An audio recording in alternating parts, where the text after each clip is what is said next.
Halo, selamat siang teman-teman. Kali ini kita ada di Museum Taman Prasasti dan tadi saya ingin menunjukkan ke teman-teman semua ada satu pohon di belakang saya, yaitu pohon Kaya senegalensis. Pohon ini punya masalah, sudah lama seperti masalahnya sehingga menyebabkan separuh dari cabangnya mati. Kita bisa lihat ya, dari bawah, dari pangkal akar, maaf dari pangkal batang maksudnya, terus hingga ke percabangan atas dia mati. Kasus matinya saya kurang tahu kenapa. Ada banyak sebab, mungkin tersambar petir juga bisa, atau karena penyakit juga bisa. Tapi pohon ini berhasil recovery. Dia separuh yang masih hidup, kemudian tumbuh. Kita bisa lihat antara batangnya mati dan batang yang masih hidup, itu ada garis epidermis yang tumbuh. Dan itu akan semakin maju. Tetapi permasalahannya adalah butuh waktu yang sangat lama buat pohon ini untuk recovery sepenuhnya. Dan itu tidak menghilangkan potensi si pohon untuk bisa tumbang. Kita bisa lihat bahwa di pangkal bagian bawah pohon tersebut sudah mengalami pembusukan dan sudah berlubang-lubang. Artinya pohon ini bisa kapan saja jatuh dan bisa kapan saja tumbang. Nah, pohon ini sebetulnya kalau mau dipertahankan butuh beberapa usaha, seperti misalkan membuat penyangga yang permanen sehingga betul-betul seluruh bagiannya akan tertutup dengan bagian yang masih hidup. Ya, kita lihat secara detail ya. Ini adalah bagian yang mati, dan ini adalah bagian yang hidup. Ini adalah bagian epidermis yang tadi saya bilang dia tumbuh. Bagian ini akan terus tumbuh sampai ke sini, dan lama-lama dia akan menutup seluruh bagian yang mati. Tapi tadi waktunya sangat lama. Mungkin bisa sampai 10 atau 20 tahun dia baru bisa seluruhnya recovery. Sementara kita lihat potensi pohon untuk tumbang ada sangat besar. Di sini bagian perakarnya sudah membusuk dan sudah mati. Ini juga sudah mati. Dan ada beberapa jejak nih jamur lingsi, Ganoderma lingsi yang memang hanya tumbuh pada bagian pohon yang sudah mati. Dia tidak akan tumbuh pada bagian pohon yang masih hidup. Jadi pohon ini punya potensi untuk tumbang, tapi masih hidup dia, masih bisa dipertahankan. Hanya kalau mau dipertahankan, kita butuh effort untuk membuat pohon ini tidak rubuh.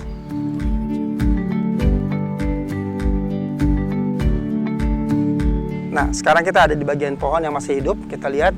Ini adalah kulit kayunya yang normal, ya, kulit kayu normal dari Kaya senegalensis memang begini, dia memang flaking. Kaya, mahoni, kebanyakan dari keluarganya mereka memang apa namanya, bentuk kulit kayunya begini, ya. Ini yang masih sehat ya. Sementara yang mati tadi kita lihat di sebelah, ini pun ada jejak sebetulnya dia pernah mati. Ini berlubang dan ini bagian dalam yang mati, tapi bagian hidupnya terus tumbuh dan kita lihat di bagian epidermis yang tumbuh nanti akan menutupi ini semua.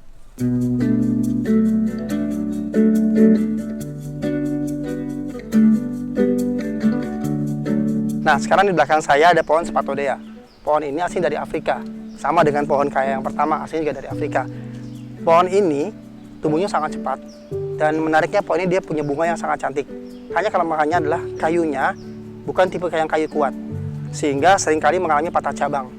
Nah, pohon Spathodea di belakang kita ini pernah mengalami patah mungkin, sehingga dipotong sebagian dan dia dibiarkan tumbuh ke arah sebelah kanan yang lebih terang.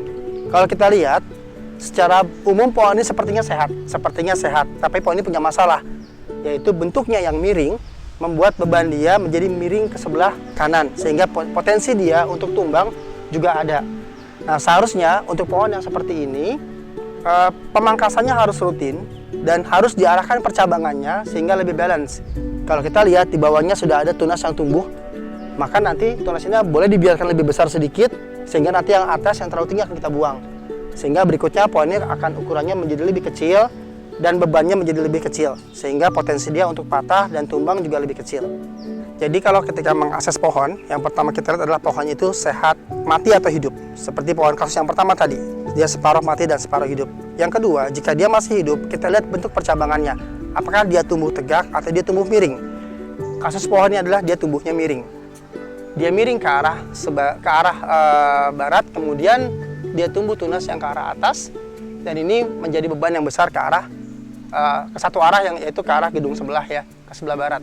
Dan ini kemudian masalah yang kita lihat di atas ada beberapa cabang yang kering yang harus segera dibuang. Kemudian juga ada pohon yang tumbuh di bawahnya, ini adalah pohon ficus yang harus segera dibuang. Jika tidak dibuang, maka pohon ini nanti menjadi parasit buat si pohon Spathodea. Akhirnya nanti pohon Spathodea bisa mati. Lalu kemudian perbaikan cabangnya kita akan biarkan pohon yang cabangnya ini untuk tumbuh. Begitu dia sudah besar, maka cabang yang tinggi besar di atas bisa kita buang, dan cabang yang kecil ini bisa menjadi pengganti dari cabang yang besar tersebut.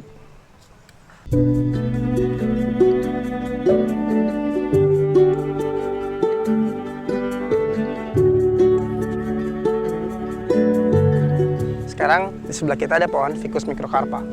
Pohon ficus atau beringin ini dia tumbuh persis bersebelahan dengan pagar dan tembok pembatas dari Museum Taman Prasasti dan Gedung KONI di sebelah.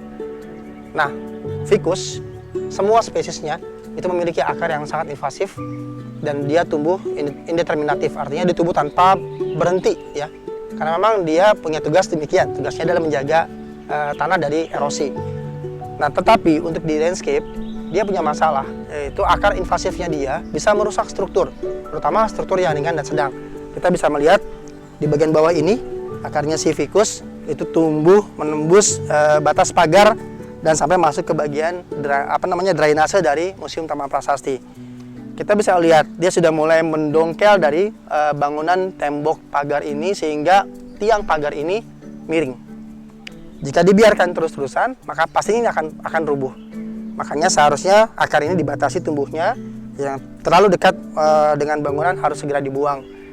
Kemudian pohon ini punya masalah yang lain, yaitu seringkali kena hama dan penyakit. Kalau kita bisa lihat detail di bawahnya ada kutu lilin, ya. Kutu lilin ini yang paling sering menyerang ficus dan biasa menyerang tanpa musim, seringkali muncul. Kemudian ficus adalah pohon yang dia meranggas di musim hujan. Jadi seringkali daunnya akan rontok hebat di musim hujan. Berbeda dengan pohon-pohon yang lain yang rontoknya biasanya di musim kemarau, dia rontok di musim hujan. Hal yang paling harus diperhatikan dari pohon ficus ini adalah pertumbuhan akarnya yang sangat invasif, sehingga sebaiknya dihindari dari struktur bangunan yang ringan dan sedang. Jadi sebaiknya ditanam agak jauh dari struktur pagar atau tembok yang kecil. Nah, ini kita lihat, ini adalah akarnya ficus. Ya, ini adalah akarnya ficus. Dia tumbuh sampai sejauh ini kurang lebih sekitar 6-7 meter dari pohon aslinya. Dan ini kemungkinan masih tumbuh sampai ke sini. Kelihatan dari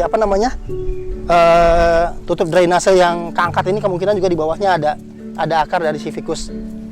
Jadi sampai sejauh ini bahkan pohonnya 7 meter dari titik ini akarnya masih bisa ngerusak. Dan ini terus sampai ke sebelah sana.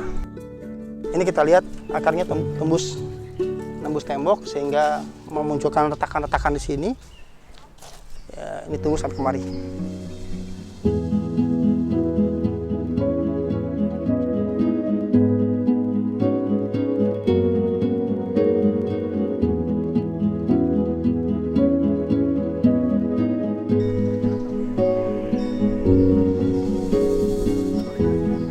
Oke, di belakang kita sekarang ada satu pohon yang sudah mati. Ini pohon ficus, tapi saya nggak bisa menebak spesiesnya apa.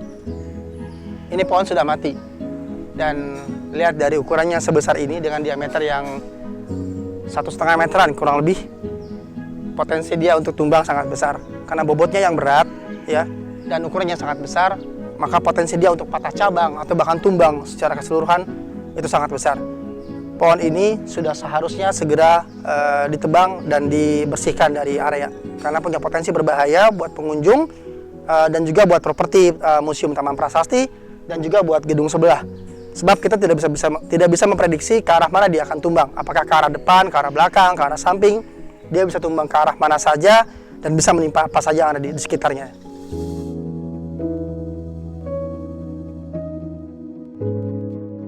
Di sekitar pohon ini ada beberapa anakan pohon yang tumbuh, tetapi bukan bagian dari pohon ficus ini. Seperti ini adalah anakan dari pohon kosambi, ya, Scleisera oleracea. Ini juga bukan bagian dari si ficus. Kemudian ini ada anakan dari Ficus microcarpa, juga bukan bagian dari pohon ini. Ini ada Ficus calosa. Ficus calosa ini juga bukan bagian dari pohon yang mati ini. Jadi kebanyakan kemungkinan sih tumbuh dari biji. Mungkin burung yang makan buah dari pohon ficus yang lain, kemudian kotorannya jatuh di sini dan bijinya berkecambah.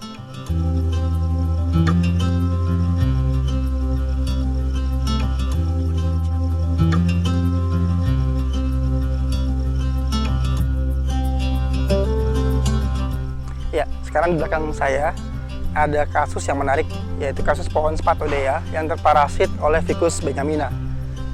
Jadi ada 2 pohon di belakang saya ini. Kalau kita lihat ke sebelah kiri, itu ada pohon Spathodea di atas, ya. Nanti kita bisa lihat bunganya. Kemudian di sebelah kanan ini adalah Ficus benjamina. Ficus ini mungkin tumbuh tadinya dari percabangan atasnya si Spathodea. Mungkin karena burung yang makan buahnya, kemudian buang kotoran di di percabangan si Spathodea, lalu kemudian bijinya tumbuh. Nah, kita lihat akar si beringin itu tumbuh terus menjalar di batangnya si Spathodea, bahkan sampai menembus ke belakang tembok dari Museum Prasasti. Di sini kelihatan sekali batangnya Spathodeanya itu terkurung oleh akar-akar dari si beringin, dari Ficus benjamina. Kita lihat ya, bagaimana masifnya akar dari si beringin. Dia tumbuh dari atas sana aslinya. Itu di percabangan itu awalnya dia tumbuh, kemudian ini ke bawah dia tumbuh akarnya sampai memeluk dari batang si Spathodea. Kemudian akarnya tembus ke bagian belakang tembok bangunan, dan ini bisa mengancam dari prasasti-prasasti yang ada menempel pada tembok tersebut. Bisa jadi kemungkinan kita ngelihat ini sudah mulai terjadi kerusakan di sini, ya. Akarnya nembus, sudah mulai memecah dari struktur beton. Ini bukan tidak mungkin nanti dia akan tumbuh lebih lebar ke kiri dan ke kanan, dan akan merusak bagian tembok yang ada prasasti yang menempel di sini.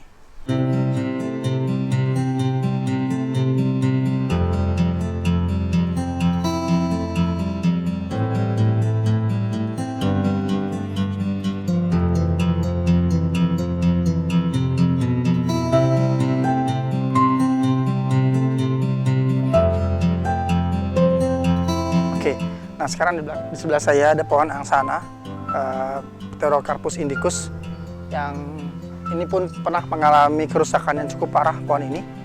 Kita lihat ini batang aslinya ya, ini batang aslinya. Batang aslinya sudah mati, tapi dia berhasil recovery. Ini bagian dalamnya yang tumbuh. Kemudian bagian yang tumbuh ini menekan batang matinya keluar. Pohon ini berhasil recovery. Kita lihat ini yang sisa yang matinya satu, yang besar ini. Kemudian di sini juga ada. Ini adalah bagian yang mati.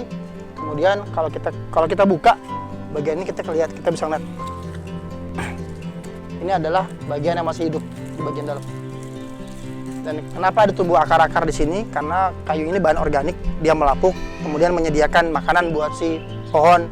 Makanya kemudian si pohon menumbuhkan akar untuk menyerap sisa bahan organik tersebut. Nah, cuman permasalahan dari pohon ini adalah dia tumbuh multiple branch, ya. Nah, multiple branch ini itu buat pohon punya potensi masalah, yaitu ketika terjadi angin kencang, maka momentum tarik-menarik di antara 2 cabang ini akan sangat besar, sehingga punya potensi salah satu akan patah. Jadi sebaiknya untuk pohon yang multiple branch seperti ini, itu hanya diambil 1 cabang saja, yang paling besar atau paling bagus, atau dipilih yang paling kuat, sehingga meminimalisasi potensi patah akibat tarik-menarik tersebut.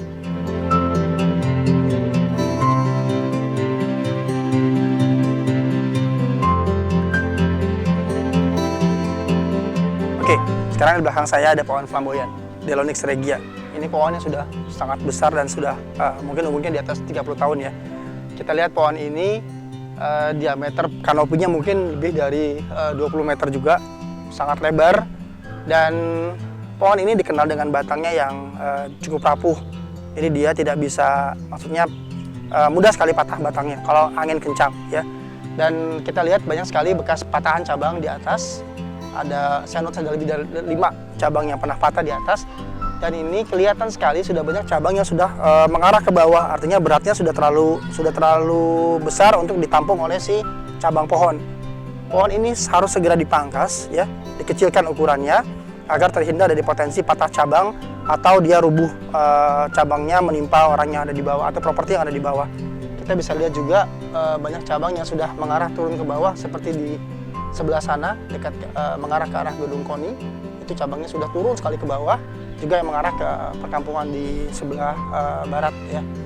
Nah, kemudian di pohon ini juga tumbuh parasit, yaitu pohon Ficus racemosa. Itu tumbuh pas di percabangan pertama dari pohon flamboyan. Kalau dibiarkan pohon ini dibiarkan besar, maka nanti pohon flamboyannya akan mati, tertekan pertumbuhannya oleh si Ficus kita lihat akarnya sudah memeluk batang, ya, baik yang ke arah kiri ataupun ke arah kanan. Dan sebagian dari akarnya sudah mulai turun ke bawah. Nah, jika akar yang turun ke bawah ini sampai ke tanah seperti ini, dia akan segera membesar. Ini kita lihat ya, ini sudah jadi, sudah besar akarnya. Ya, ini akar dari ficus tadi. Dan lama-lama dia akan menguasai si batang dari flamboyan. Dan flamboyan ini bisa mati. Nah, pohon sebesar ini kalau mati dan tumbang, itu bisa sangat merusak properti di sekitarnya, bahkan membahayakan nyawa orang yang ada di sekitar pohon tersebut. Oke, kita akan lihat cabang yang sudah terlalu turun ke bawah ya. Ini. Cabang ini sudah terlalu turun ke bawah. Ke atas kelihatan sekali. Itu sangat berbahaya dan mudah sekali patah. Jadi harus segera dipangkas cabang ini. Begitupun cabang yang ada di sebelah sana, kelihatan dia sudah turun sekali ke bawah. Menjelang bahkan sudah hampir mencapai ke tempat sampah di sebelah sana ya. Itu harus segera dibuang cabangnya.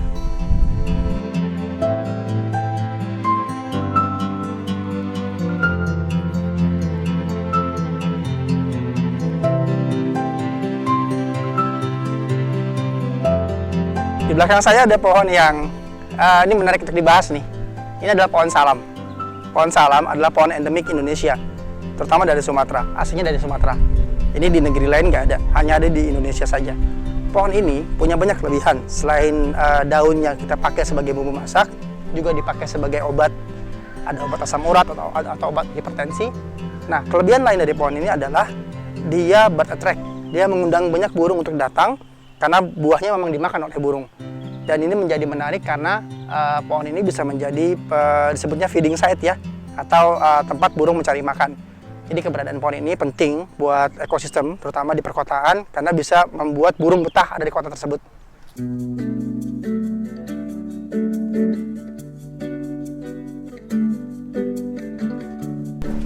Pak Faris, Ya, saya mau nanya Pak, ini pohon palem raja ya? betul. Oh, kalau pohon palem raja di sini tuh, ini bisa jadi potensi atau kendala Pak? Kalau lihat dari ukurannya sih, ini punya masalah besar. Karena kan pohon palem ini, dia secara berkala ganti daun ya. Sehingga daunnya sekarang kita lihat sekarang udah mulai menguning itu pasti akan kering nantinya. Nah, kalau sudah setinggi begini, udah nggak bisa diambil. Sehingga akan dibiarkan jatuh secara natural. Dan itu berbahaya kalau ada orang di bawah. Karena kalau nimpa itu cukup berat, itu beratnya bisa sampai 5-6 kilo ya. Iya. Kalau kena orang ya lumayan gitu. Kemudian rontokan dari bekas bunga kering juga bisa jatuh gitu kan. Jadi biasanya kalau sudah sampai setinggi ini, sudah nggak bisa di-maintain, ya direkomendasikan untuk diganti sih dengan pohon yang lebih layak gitu loh. Iya betul, karena udah nggak bisa di-maintain kalau setinggi gini. Kalau pohon biasa, itu kan bisa dikurangi nih ketinggiannya, kayak flamboyan itu, atau mungkin ada pohon mahoni ya, kita kecilin, itu bisa pohonnya nggak mati. Nah kalau pohon palem, terutama palem berbatang tunggal seperti palem raja ini, ya nggak bisa dipangkas. Kalau dipangkas dia mati gitu kan. Iya. Karena dengan palem yang ada banyak anakan ya, itu bisa kita kurangin, anakan yang besar-besar bisa kita buang. Pohonnya nggak mati. Cuma kalau sudah sebesar gini, ya mau nggak mau diganti sih. Kira-kira ada kemungkinan tumbang nggak Pak? Kalau kemungkinan tumbang sih enggak, karena pohonnya terlihat sehat ya. Itu pun juga terlihat sehat, nggak ada, kecuali kalau kita lihat ada bolong dekat pangkal di atas akibat dari kumbang, itu yang ada kemungkinan tumbang. Tapi tadi kita lihat kayaknya nggak ada apa-apa sih di atas ini. Hanya bedanya kenapa pohon ini besar, yang itu kecil, kayaknya yang itu pernah dehidrasi, kekurangan air. Kelihatan dari itu batangnya ada yang kayak gejala bottleneck disebutnya ya. Iya. Seperti leher botol kan, dia kecil kemudian gede lagi. Nah itu akibat dari dia pernah mengalami dehidrasi biasanya.